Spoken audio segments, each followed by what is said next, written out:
बिस्मिल्लाहिर्रहमानिर्रहीम। आज कल हम देख रहे हैं कि हमारे जो यूट्यूबर हैं, जो पॉडकास्ट चलाने वाले हैं, यूट्यूब चैनल चलाने वाले हैं, उनके पास सिर्फ एक ही मौजू है, आफ्ताब इकबाल अहमद और सुहेल अहमद उर्फ अजीज़ी।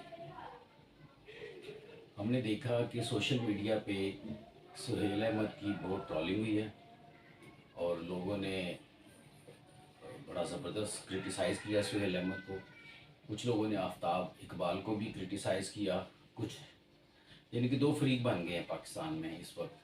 कुछ लोग आफ्ताब इकबाल के साथ हैं, कुछ लोग सुहेल अहमद के साथ हैं।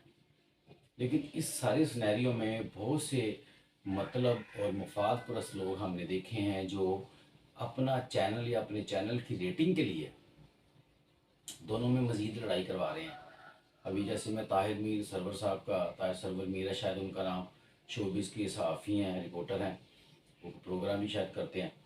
तो उनको देख रहा था, वो उन्होंने आफ्ताब इकबाल साहब को बिल्कुल ऐसे नीचे गिरा दिया जैसे वो कोई चीज़ ही नहीं है। देखिए पाकिस्तान में अगर हम कॉमेडी शो की बात करें, जो हस्बे हाल था, ये वो निज़ामुद्दीन ने चलाया, रेडियो पे चलाया। जिस बंदे ने उस रेडियो से या उससे एक आइडिया क्लिक किया उसके दिमाग में, उसने उठाया, उसका भी नाम होता है। तो सुहेल अहमद के साथ जो आफ्ताब इकबाल साहब ने हस्बे हाल शुरू किया, उसके बाद खबरहार, खबरदार और इस तरह के बहुत सारे उन्होंने प्रोग्राम शुरू किए, इसका क्रेडिट जाता सुहेल उसको है, सॉरी आफ्ताब इकबाल साहब को इसका क्रेडिट जाता है, क्योंकि आफ्ताब इकबाल ही इन चीज़ों को पाकिस्तान में शुरू करने वाले हैं और ये सारा क्रेडिट उनको जाता है। सुहेल अहमद साहब अच्छे एक्टर हैं, कॉमेडियन हैं और उसमें कोई शक नहीं है कि उनकी एक अपना मुकाम है, इज़्ज़त है। आफ्ताब इकबाल का अपना मुकाम, इज़्ज़त है। और लेकिन बात चाहिए थी, लोगों को चाहिए था कि वो इन दोनों को पैचअप इनका करवाते, इनकी सुलह करवाते या इस तरह की बातें करते कि दोनों में मामला ठीक हो जाते। लेकिन उन्होंने क्या किया, बात को बढ़ावा दिया ताकि मज़ीद नमक मिर्च लगे और उनके चैनल चलें। इसमें सुहेल अहमद साहब ने जब बात की कि वो कौन होता है, देखिए आपको देखने वाले, मैं एक आम पाकिस्तानी हूँ, मैं सुहेल अहमद अजीज़ी को भी देखता हूँ, आफ्ताब इकबाल को भी देखता हूँ, मैंने ईमानुल्लाह खान साहब को भी देखा हुआ। तो मुझे इतना इख्तियार नहीं है कि मैं अपने हिसाब से कैटेगराइज कर सकूं कि मुझे कौन पसंद है। मुझे सुहेल अहमद को मैंने ऊपर रखना है, अमानुल्लाह को रखना है, मस्ताना साहब को रखना है, ये जो दीगर दूसरे इफ्तिखार ठाकुर साहब हैं, उदास साहब हैं, सखावत नाज है और बहुत सारे लोग हैं जो बड़ा अच्छा और ज़बरदस्त काम कर रहे हैं। तो आफ्ताब इकबाल ने ये कहा कि जी मेरे नज़र में वो ऊपर है ईमानुल्लाह खान, और बात सिर्फ ये है, उनके नाना की बात शुरू हुई, शायद आफ्ताब इकबाल साहब ने उनके नाना को कुछ कहा या नहीं कहा या कुछ। तो ये बातें बड़ी छोटी छोटी होती हैं। सुहेल अहमद अजीज़ी साहब को एक चीज़ मान लेनी चाहिए कि आफ्ताब इकबाल ने इस इंडस्ट्री को, ख़ास करके वो जो हमारे लोग थे जो कॉमेडी करते थे थिएटर में, थिएटर को आप जैसे लोगों ने भी ख़राब किया सर। आप लोगों के सामने वहाँ पे मुजरे होते रहे हैं और आप लोग उन ड्रामों का हिस्सा रहे हैं। ये ना कि हम नहीं करने चाहते थे या हम करते नहीं थे, हम नहीं आप उन ड्रामों में मौजूद थे जिनमें मुजरे चलते रहे हैं। मैं आप कहते हैं तो कहीं ना कोई क्लिप आपको मिल जाएगा यूट्यूब पे। थिएटर बंद हुआ, थिएटर में गंदी जुगतें शुरू हुई, वहाँ पे फाहिश डांस शुरू हुआ, फैमिलीज़ में आना तर्क कर दिया, थिएटर इंडस्ट्री ख़त्म हो गई। अब थिएटर इंडस्ट्री के जो अदाकार थे, जो उसके जो फनकार थे, उन पर इतना बुरा वक्त आया कि वो उनको समझ नहीं आ रही थी कि ज़िंदगी का सर्वाइवल हम कैसे करें। देखें ना, बीमार होता है कोई एक्टर तो वो जो है वो सरकार से वो मांगता है, डोनेशन मांगता है इलाज के लिए। लेकिन आज अल्हम्दुलिल्लाह उनकी हालत सबकी बेहतर है, टेलीविज़न पे छाए हुए हैं, फिल्मों में छाए हुए हैं।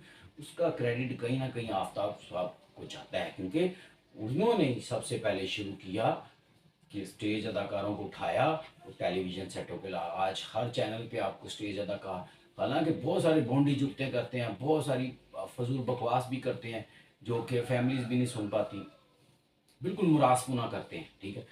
इसके बावजूद वो चल रहे हैं, उनका रोज़गार लगा है, ठीक है, उनके बच्चे पल रहे हैं, बड़ी बड़ी गाड़ियों में फिर रहे हैं, चैनल्स के कोई डायरेक्टर बन गया, कोई क्या बन गया। तो सर इसमें आफ्ताब इकबाल को क्रेडिट जाता है। उसने एक नया ट्रेंड ले आया, नई इनोवेशन लेके आया, एक नया ट्रेंड दिया और आप लोगों को ऊपर आने का मौका मिला। वो ठीक है, वो राइटर हैं, वो कहते हैं मैं राइटर हूँ, तो इसमें कोई शक नहीं। हाँ, राइटर अभी वो ताहिर सरवर साहब कह रहे थे जी राइटर का किरदार बैक पे होता है, इसमें कोई शक नहीं है कि राइटर जो होता है उसका किरदार पीछे होता है, ठीक है, वो बिहाइंड द सीन होता है। लेकिन आफ्ताब को इस तरह आप बिहाइंड द सीन नहीं फेंक सकते क्योंकि वो खुद मौजूद होता है शो में।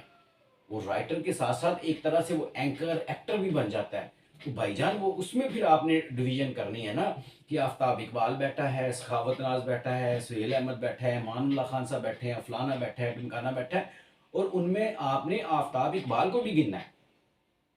क्यों? क्योंकि वो राइटर तो है, और राइटर के साथ साथ जो है वो वहाँ पे आपके साथ बैठा होता है, ठीक है। फिर वो जो एक टर्म चल रही है कि जी फ़ौरन दिमाग में वो मुझे जहन से वो निकल गया लफ्ज़, ठीक है, ऑटो जो डायलॉग, ऑटो डायलॉग है कि आप बैठे बैठे कोई बात कर दी आपने, वो आगा साहब हैं, इस तरह के सारे फनकार हैं, बैठे बैठे इनके मुंह से बात निकलती है, फिर शो चलना आगे, मतलब बात से बात नहीं। ये शो होते ही ऐसे हैं भाईजान, आप जितना मर्जी आप स्क्रिप्ट लिख लें, आप स्क्रिप्ट के साथ नहीं रह सकते। जुगलबाजी में, इन हरकतों में आप किसी ना किसी वक्त स्क्रिप्ट से हट जाते हैं, ट्रैक से हट जाते हैं। तो अब जाहिर है वो फनकार हैं, उनका काम ही है फनकारी चीज़ें लेके आना। वो उनको कुछ जब लिख के दिया जाता है तो उनका अपना दिमाग भी है, वो उससे भी फिर जो है वो उनके दिमाग में कुछ चीज़ आती है, वो बात को आगे कर देते हैं, तो उस फिर बात से बात चल पड़ती है। लेकिन आफ्ताब इकबाल को क्रेडिट जाता है कि थिएटर के लोगों को ऊपर लाने में, देखिए वो हर बंदे का अपना नसीब है, अपनी किस्मत है, अपना रिज्क है, वो बात नहीं कर रहा, रिज्क अल्लाह के हाथ में।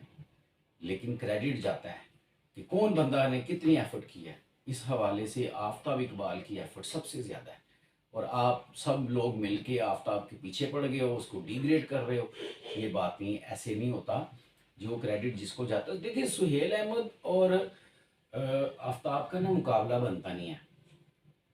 एक बंदा अदाकार है, एक बंदा राइटर है, डायरेक्टर है, एंकर है, ठीक है, वो सारा सेटअप देखता है, वो सेट को देखता है, वो लोगों को देखता है, सारे मामलात को वो अकेला बंदा हैंडल करता है। आप क्या करते हैं, आपके हाथ में स्क्रिप्ट दे दिया, नहीं जी सुहेल साहब आज आपने ये बातें करनी है, आज आपने ये, उसके पीछे जो सारा काम होता है ना सर, वो राइटर, वो जो डायरेक्टर, वो जो आपका एंकर होता है, जो वो उस शो की जान होता है। फनकार ने तो काम ही देख रहा। अब इस तरह फिल्म के जो फनकार हैं, कल को वो कह देंगे जी हम नहीं मानते किसी को। और फिल्म का राइटर वो इसलिए अपना क्रेडिट नहीं ले सकता कि वो बिहाइंड द सीन होता है, लेकिन एंकर जो खुद राइटर भी है वो उसका क्रेडिट ले सकता है, क्योंकि वो आपके दरमियान में बैठा होता है, वो आपको गाइड कर रहा होता है। बहरहाल जो भी है, मैं आप लोगों से, आफ्ताब इकबाल साहब से और सुहेल अहमद दीदी साहब से ये दरख्वास्त करता हूँ, इस चैप्टर को क्लोज करें, बैठें, एक दूसरे की पगड़ियाँ मत उछालें। इसके साथ साथ सोशल मीडिया के अपने भाइयों को भी रिक्वेस्ट करता हूँ कि ट्रोलिंग छोड़ें इनकी, ठीक है, ये चले, मिसहैप हो गया, एक एपिसोड ऐसा हो गया जो नहीं होना चाहिए था। हमें बहुत से मसाइल दरपेश हैं, हमें उनकी तरफ देखना चाहिए और आगे बढ़ना चाहिए। बहुत शुक्रिया जी, अल्लाह हाफ़िज़।